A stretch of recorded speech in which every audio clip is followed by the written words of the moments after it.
नमस्कार दोस्तों, मैं हूं नितिन गुप्ता। तो चलिए आज मैं एक इंटरेस्टिंग टॉपिक लाया हूं। चलिए आज बात करने वाले हैं उन निवेशकों के बारे में, उन इन्वेस्टर्स के बारे में जो हमेशा ये चेक करके म्यूचुअल फंड में निवेश करते हैं या एसआईपी करते हैं, लमसम करते हैं कि कौन से ऐसे टॉप बेस्ट परफॉर्म है इस साल, जिन म्यूचुअल फंड ने अच्छा परफॉर्म करा है, ऐसे कौन से फंड्स हैं, या फिर पिछले 5 साल का वो डाटा चेक करते हैं कि किसने कंसिस्टेंसी अच्छा रिटर्न दिया है म्यूचुअल फंड्स में। क्या ऐसे करना, ऐसे ये सब चेक करना और इसके बेसिस पे आगे हमें प्रिडिक्ट कर सकते हैं कि इतना अगर रिटर्न दिया है अगर 5 साल में, तो आगे भी अगले 5 साल में ऐसा ही रिटर्न हमें मिलेगा।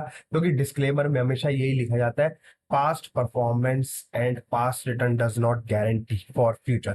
ठीक है ना, म्यूचुअल फंड में हमेशा तो हमेशा इस चीज को लेके बिल्कुल भी आप निवेश नहीं करेंगे कि जो जैसा उस म्यूचुअल फंड ने अच्छा परफॉर्म करा है, 21%, 25%, 30% का रिटर्न दिया है, तो हमें भी आगे वही 5 साल रिटर्न मिलने वाला है। बेसिकली ये हुआ क्यों था, पहले मैं आपको बता दूं। पिछले 5 साल में 25-30% का रिटर्न एक्चुअल में आया कैसे है, इतना बड़ा हाइप आया कैसे है। बेसिकली मैं बताऊं आपको, जब कोविड आया था 2020 में, उस टाइम पे मार्केट ने एक बॉटम बनाया था 8,000 पे। मतलब मार्केट अपने हाई से 30% करेक्ट कर गई थी और निफ्टी आ गया था 8,000 पे। तो वो जर्नी 8,000 से जर्नी सीधा 26,000 तक गई। तो उस टाइम पे काफी अच्छे एनएफओ वगैरह लॉन्च हुए थे, उन्होंने सही टाइम पे लॉन्च करे एनएफओ, म्यूचुअल फंड्स है आए है, तो उनका जो 10 रुपए की एनएवी थी वो अच्छी खासी परफॉर्म कर गई है। वो 25-30 रुपए हो गई है, 25-30 रुपए हो गई है। ये 5 साल में, मतलब 2020 से लेकर अब तक 2025 तक।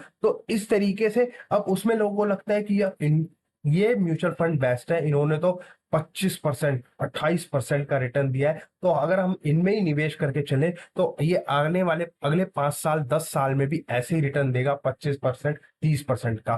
तो मैं बता दूं, इस पे आप कांटा लगा दीजिए, बिल्कुल भी ऐसे निवेश करना बिल्कुल गलत है।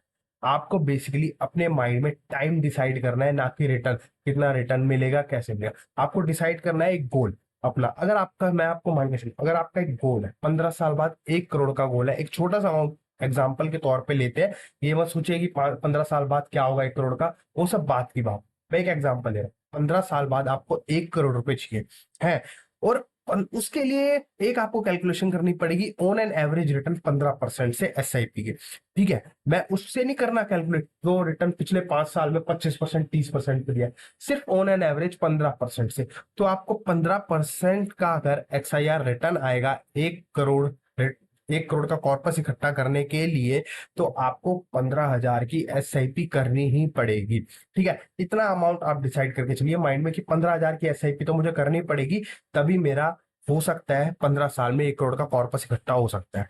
आपको 15 साल का पेशेंस रखना पड़ेगा, माइंड में ये डिसाइड कर लेना है कि ये इन्वेस्टमेंट मुझे 15 साल तक करनी है।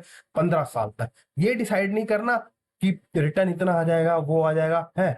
सिर्फ 15 साल आपको डिसाइड करना है, रिटर्न को देखना ही नहीं है बिल्कुल भी, क्या रिटर्न आ रहा है क्या नहीं आ रहा। ठीक है, कंसिस्टेंसी डिसिप्लिन बना के 15,000 हर महीने आपके जाने चाहिए एसआईपी के थ्रू है। अब होगा क्या, अब वो आप डिजर्व करते हो। आप बिल्कुल, आपने पेशेंस रखा, आप में कंट्रोल है, आपने मार्केट को समझा, आपने मार्केट की साइकिल देखी है, मार्केट को आप पसंद है, तो मार्केट आपको लकीली जरूर गारंटी अच्छा रिटर्न देगी। गारंटी नहीं, अच्छा रिटर्न देगी, सॉरी मेरे मुंह से वर्ड निकल, गारंटी, एक अच्छा रिटर्न देगी। अगर मार्केट क्या पता 15 साल में ना देखे, आपका 1 करोड़ का गोल अचीव वो 12 साल में करवा दे, 10 साल में करा दे। क्या पता जो आप 15% का एक्सपेक्ट कर रहे थे, 18% का एक्सआईआर रिटर्न आ जाए, या 21% का एक्सआईआर रिटर्न आ जाए है। तो इस तरीके से आपको निवेश करके चलना चाहिए, आपको टाइम डिसाइड करना है। वो मार्केट के ऊपर छोड़ दो, मार्केट का काम है रिटर्न देना, हमारा काम है सिर्फ टाइम देना, मार्केट को टाइम देना, ना कि हमें रिटर्न पे ज्यादा कॉन्सेंट्रेट करना चाहिए। क्योंकि इस मार्केट में रिटर्न हमारे हाथ में नहीं है कि कितना रिटर्न आ सकता है, कितना रिटर्न मिलेगा। हमारे हाथ में सिर्फ है टाइम।